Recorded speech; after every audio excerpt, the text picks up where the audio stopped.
we're going to look at your goal for what you want to achieve here Mm. and understand your path to that goal and what actions you can take as part of getting to that goal. I'm going to ask you about money.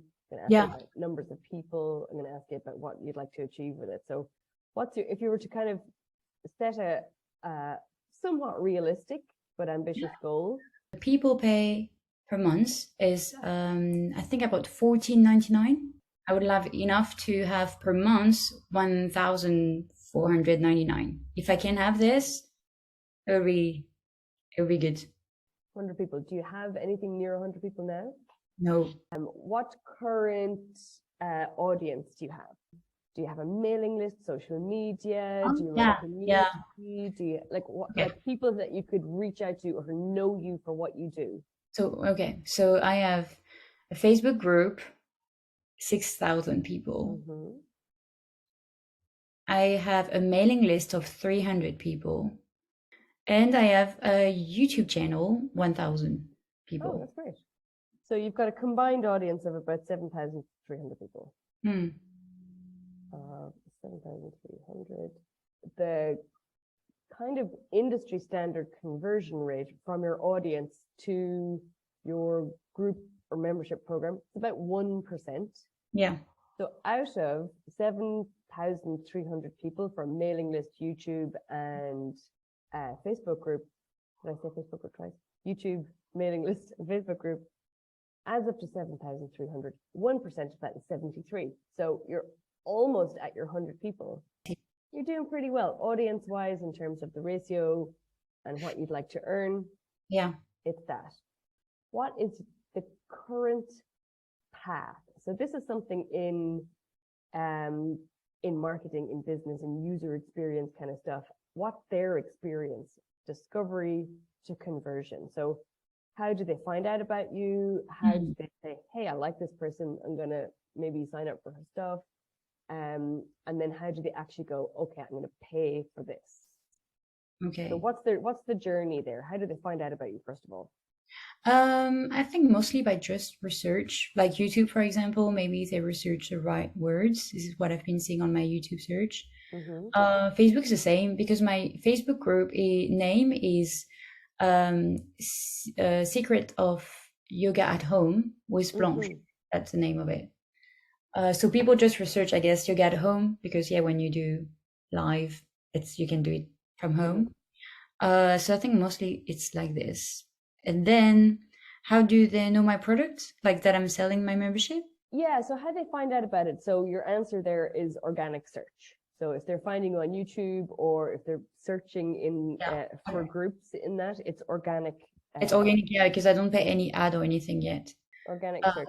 Okay. Yeah, organic search. Then when they get on my YouTube, for example, at the beginning of every video, I present myself and I said that I give live yoga classes, and if they want to know more, they can click on the link. So that's at the beginning of every video.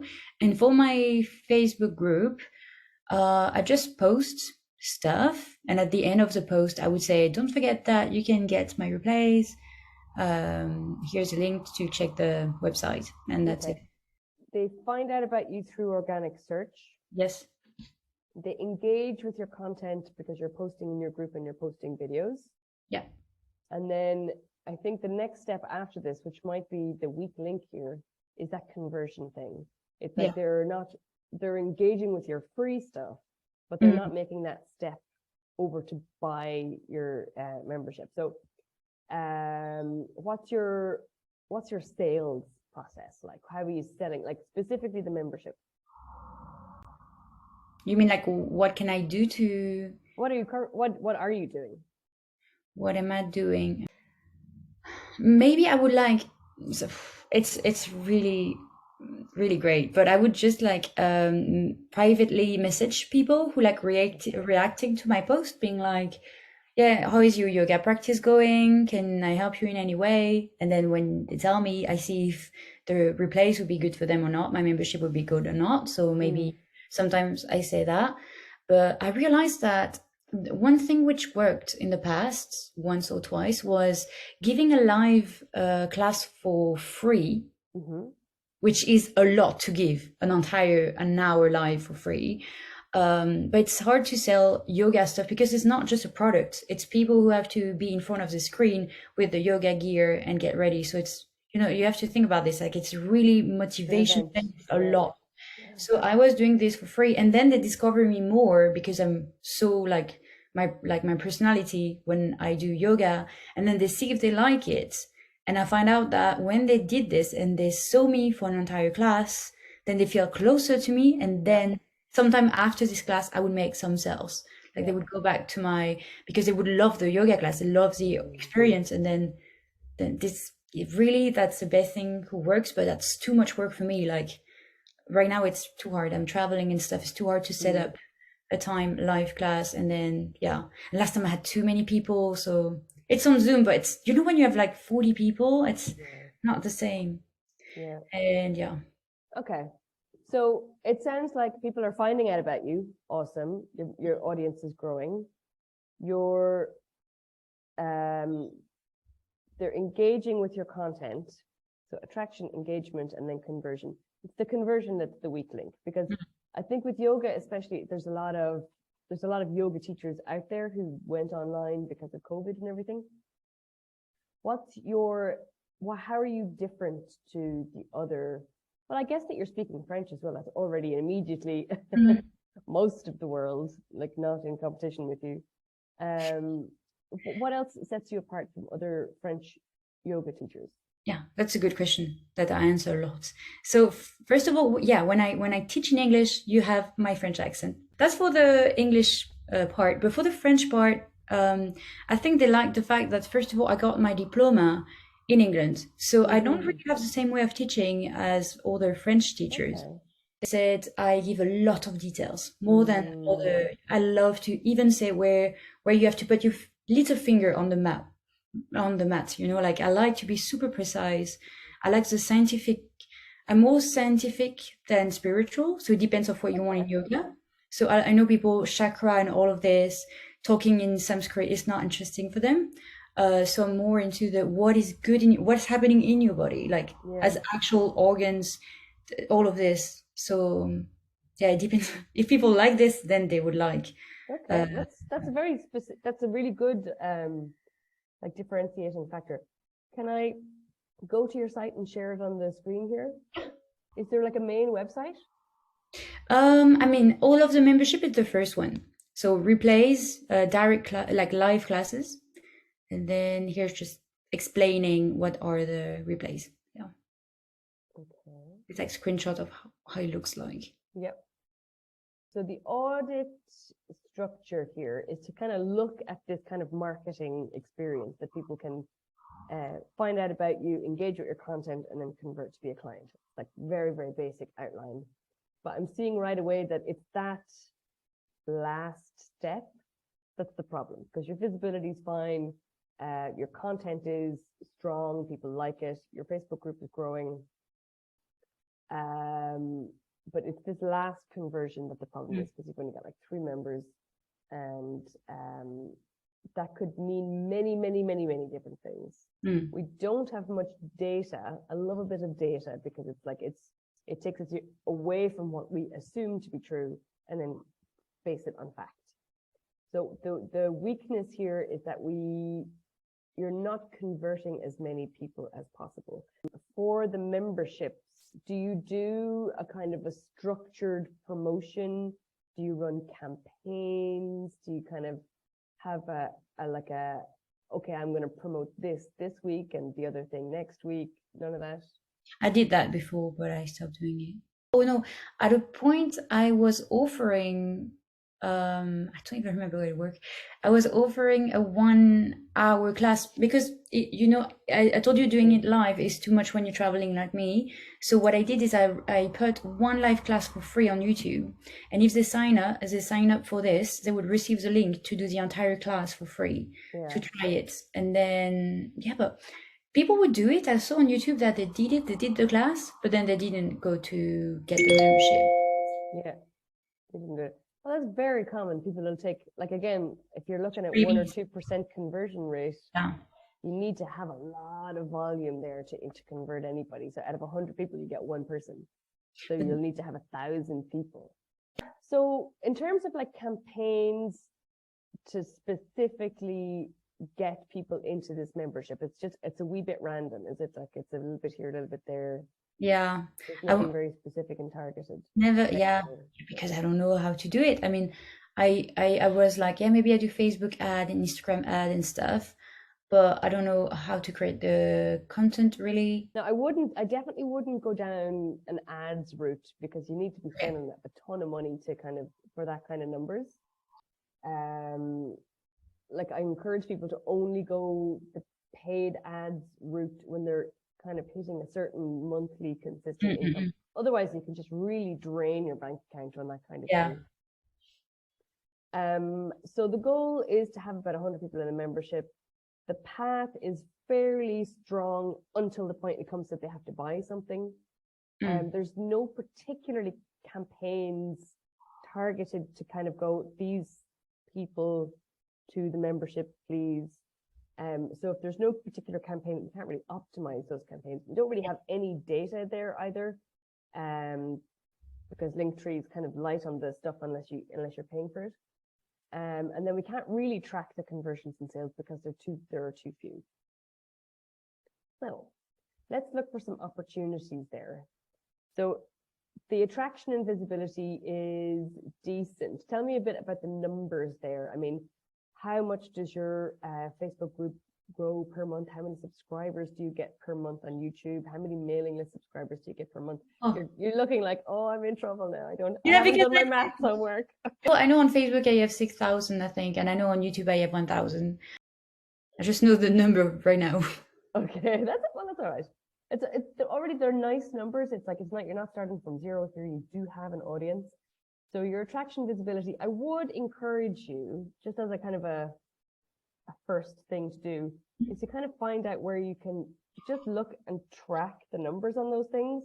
Okay. Because if you have a spike one day, and you have all of your tracking set up, you'll see why that happened so that you can do it again. Okay. Or if you see there's a drop one month in particular, you can see what happened and you can avoid doing that again in future, so that you're constantly always kind of building towards something. So the attraction and visibility, you're creating content and that's doing well for you. The engagement part of it, I think I'd love to get more data. I mean, it sounds like I'm like a lunatic with like the stats and the data here, but it's really handy stuff to have. Like what I'd love to see, like to get some kind of analytics in place as to where people come from to get to that Linktree page, or where people come from to get to like your course page. So with Google Analytics in place, you can see the acquisition details. It's like they came from Google search, they came from YouTube, they came from here, they came from there. So that's possible when you have like a website and you've got Google Analytics hooked up. Google Analytics is free, but it gives you like a load of detail. And when you set up Google Webmaster Tools, now it's called Google Search Console, it'll tell you what people Googled. It can tell you what people searched if they're coming from Google. But I mean, I think in your YouTube account, you should have that kind of data set up as well. Do you get any of that? Yeah, I do. You have that kind of stuff?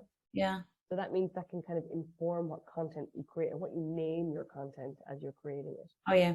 So the engagement piece, I feel like there's no kind of central space that you kind of point people to apart from this Linktree where we have no data. Yeah. I think that's a weakness there. Not suggesting that you go and make a whole website because you've got a lot of your presence kind of already really well set up there.